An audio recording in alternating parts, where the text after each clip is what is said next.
So I'm not sure how you imagine these things, Matt, but what I'm trying to think about, the way I've begun to think about it, is you have this major administrative apparatus, this beast out there that is, which we call the state, which you and I have been fighting for most of our lives, and I'm imagining that there's a card file, and you can reach into the card file, and this card file has been around for, let's say, 1,000 years. And in the card file is a series of things you can do to panic the public. Oh no, everybody's stopping believing in transubstantiation. We need to warn everybody that those who are not believing in transubstantiation are gonna go to hell. Oh, here's one with the devil. We need to convince everybody the devil's on loose. And here's one with witchcraft on it. And here's one with communism on it. And here's one with the Mormons on it, and so on. You can go through the list. And but one of those cards is infectious disease. Very effective. Yeah. Panic everybody about their own mortality. Lie about everything.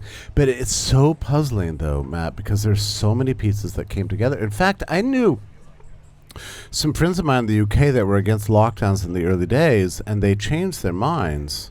They said, well, the problem with being against the lockdowns is that you have to believe that there's too many things coming together at once.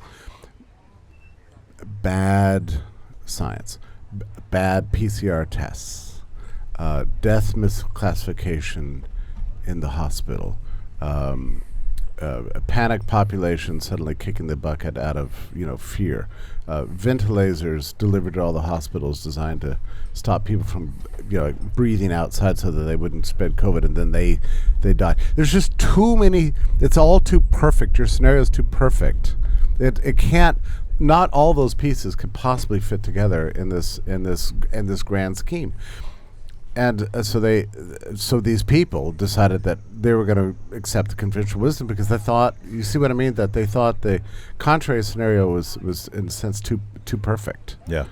But in fact, if you did have 15 years to plan what looked like a major disaster for humanity, and then a gigantic expansion of the state, complete with censorship and a takeover of social media and technology and the media and everything, you would do all those things.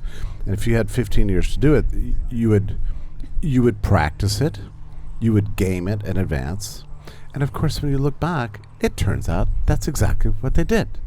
They've been gaming infectious disease outbreaks for the better part of 15, 20 years. You're the one that turned me on to this academic journal article that Fauci co-wrote with one of his colleagues at, I think, NIAID, not just NIH. And there's that shocking paragraph at the end of that article, and it's about the next pandemic. But he lays out this vision for humanity. Yeah, I would say a medieval vision for humanity. This is August 2020. Yeah. So you have to think about the timing of this. We locked down in March. The whole world's falling apart. We pretended to let everybody have freedom for a few minutes before to riot for BLM, and then we had to lock down again. And it was in August that article came out. That article imagines. First of all, the whole thing is wrong. What it does is it theorizes that the reason for infectious disease is civilization. Yeah. You remember? So I think he says something like 25,000 years ago we started moving around, and that released terrible pathogens. Right. So, I mean, he's apparently unaware of the plague.